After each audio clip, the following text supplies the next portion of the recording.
সনাতনী জাগরণ জোটের মুখপাত্র চিন্ময় কৃষ্ণ দাস ব্রহ্মচারীকে চট্টগ্রামের আইনজীবী সাইফুল ইসলাম আলিফ হত্যা মামলায় গ্রেপ্তার দেখানোর আদেশ দিয়েছে আদালত।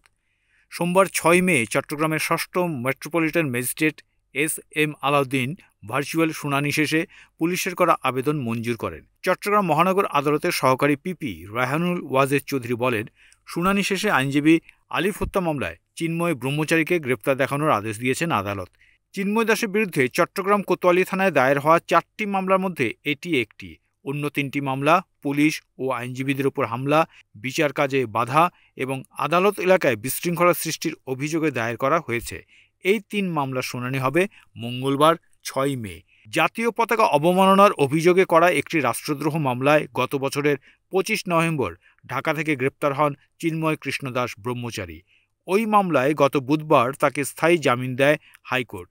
সেই জামিন স্থগিতের জন্য ওই দিনই আপিল বিভাগের চেম্বার আদালতে আবেদন করে রাষ্ট্রপক্ষ। গত বছরের ২৫শে নভেম্বর ঢাকার হজরত শাহজালাল আন্তর্জাতিক বিমানবন্দর থেকে রাষ্ট্রদ্রোহ মামলায় গ্রেপ্তার হন চিন্ময় কৃষ্ণ দাস। পরদিন চট্টগ্রাম আদালতে হাজির করলে তাকে কারাগারে পাঠানোর নির্দেশ দেন বিচারক। এরপর আদালত প্রাঙ্গণে বিক্ষোভ শুরু করে চিন্ময়ের অনুসারীরা। তারা প্রিজন ভ্যান আটক রেখে পুলিশকে বাধা দেয়।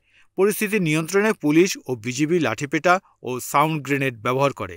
এই সময় সংঘর্ষ ছড়িয়ে পড়ে চট্টগ্রাম আদালত এলাকা থেকে লালদিঘি ও কোতোয়ালি থানা পর্যন্ত।